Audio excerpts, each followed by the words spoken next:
حضرت ادریس علیہ السلام جنت میں کیسے گئے اور کیا واقعہ پیش ہوا وہ سنیے گا۔ ایک مرتبہ آپ جا رہے تھے، دھوپ بڑی شدت کی تھی، بڑی تیز تھی۔ آپ نے اللہ کی بارگاہ میں دعا کی، پروردگار مجھے اتنی شدت کے ساتھ دھوپ لگ رہی ہے، اور جو فرشتہ سورج کے اوپر ہوگا اس کا کیا حال ہوگا، اس کو کتنی گرمی محسوس ہوتی ہوگی۔ حالانکہ فرشتوں کو نہ تو گرمی لگتی ہے نہ تو جاڑا لگتا ہے، لیکن آپ نے بس یوں ہی اللہ کی بارگاہ میں دعا کی، اے پروردگار اس پر آسانی فرما۔ جب آپ نے یہ دعا کی تو اللہ تعالیٰ نے اس فرشتے سے فرمایا کہ دیکھ، میرا ایک بندہ ہے، اس نے تیرے لیے دعا کی ہے کہ میں تجھ پر آسانی فرماؤں۔ تو فرشتے نے اللہ تعالیٰ کی بارگاہ میں عریضہ پیش کیا، اے پروردگار میں اس سے ملنا چاہتا ہوں۔ اللہ تعالیٰ نے حکم دیا کہ جا اس سے مل لے جا کر۔ تو وہ فرشتہ حضرت ادریس علیہ السلام کے پاس آیا اور آنے کے بعد کہا کہ آپ نے میرے لیے دعا کی، آپ کی جو تمنا ہو، جو بھی خواہش ہو، آپ مجھے بتائیے اور میں بھی آپ کے لیے کچھ کرنا چاہتا ہوں۔ تو حضرت ادریس علیہ السلام نے کہا اس سے بڑھ کر میرے لیے کیا ہوگا، مجھے جنت اور دوزخ اور تمام جگہوں کی سیر کرنی ہے۔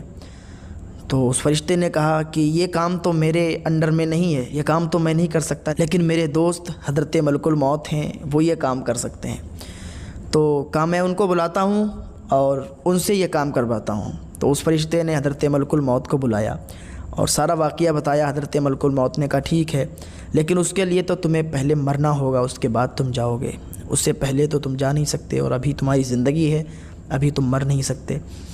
تو حضرت ادریس علیہ السلام نے کہا کہ روح نکالنے والا تو ہی ہے، تو ہی فرشتہ ہے جو روح قبض کرتا ہے، تیرے اختیار میں ہے یہ، تو ابھی میری روح نکال اور پھر میرے اندر ڈال دے، تو اس بات پر بھی عمل ہو جائے گا کہ انسان کو مرنا ہے، مرنے کے بعد پھر جنت میں جانا ہے، تو میں مر بھی جاؤں گا اور اس کے بعد میں زندہ بھی ہو جاؤں گا، تو اس پر بھی عمل ہو جائے گا۔ تو حضرت ملک الموت نے حضرت ادریس علیہ السلام کی روح قبض کی اور پھر آپ کے جسم میں روح واپس کر دی۔ تو حضرت ادریس علیہ السلام کو پھر حضرت ملک الموت نے تمام جگہوں کی سیر کرائی۔ جب جنت میں لے گئے تو جنت کے اندر لے گئے اور جنت کی سیر کرائی۔ جب جنت کی سیر کر لی تو حضرت ادریس علیہ السلام سے حضرت ملک الموت نے کہا کہ اب باہر نکل آؤ، اب آپ نے سیر کر لی ہے، اب چلو دنیا میں چلتے ہیں۔ تو حضرت ادریس علیہ السلام نے کہا اب میں واپس کیسے آؤں گا، اب تو میں جنت میں آ گیا ہوں، اب میں یہاں سے نہیں نکلوں گا، اور جو ایک بار جنت میں آتا ہے وہ یہاں سے نکل کے نہیں جاتا ہے۔ اب حضرت ادریس علیہ السلام نے جب اتنا کہا تو ملک الموت نے کہا کہ یاد کرو تم نے کہا تھا کہ میں سیر کروں گا، اور ہم نے آپ کو سیر کرا دی، اب آپ نکلیے جنت سے باہر۔ تو حضرت ادریس علیہ السلام نے کہا ایک بات بتاؤ، جنت میں آنے کے لیے کیا شرط ہے؟ کہا جنت میں آنے کے لیے تو مرنا شرط ہے، جب انسان مر جاتا ہے، اچھے عمل ہوتے ہیں، نیک کام کیے ہوئے ہوتا ہے، تو وہ جنت میں آتا ہے۔ تو حضرت ادریس علیہ السلام نے کہا تو ذرا یاد کرو کہ مجھے موت آئی ہے کہ نہیں آئی ہے؟ تو حضرت ملک الموت نے کہا ہاں موت تو آئی ہے، کب پھر کس بات کے لیے آپ مجھے جنت سے باہر لے کے جا رہے ہو؟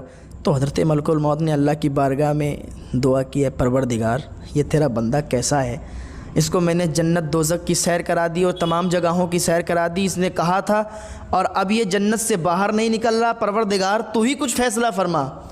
تو اللہ رب العزت نے 4 فرشتوں کو بھیجا۔ ان 4 فرشتوں نے آ کر دونوں طرف کی باتیں سنی۔ حضرت ملک الموت نے بھی اپنی بات رکھی، حضرت ادریس علیہ السلام نے بھی اپنی بات رکھی۔ تو ان فرشتوں نے فیصلہ کیا کہ بات تو ادریس کی ٹھیک ہے، جنت میں آنے کے لیے موت کا آنا ضروری ہے، جو کہ اس کو موت آئی ہے۔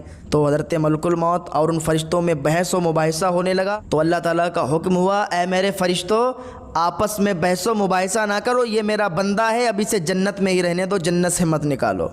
تو حضرت ادریس علیہ السلام کا جو واقعہ پیش ہوا وہ اس طریقے سے، اور اس طریقے سے وہ جنت میں گئے۔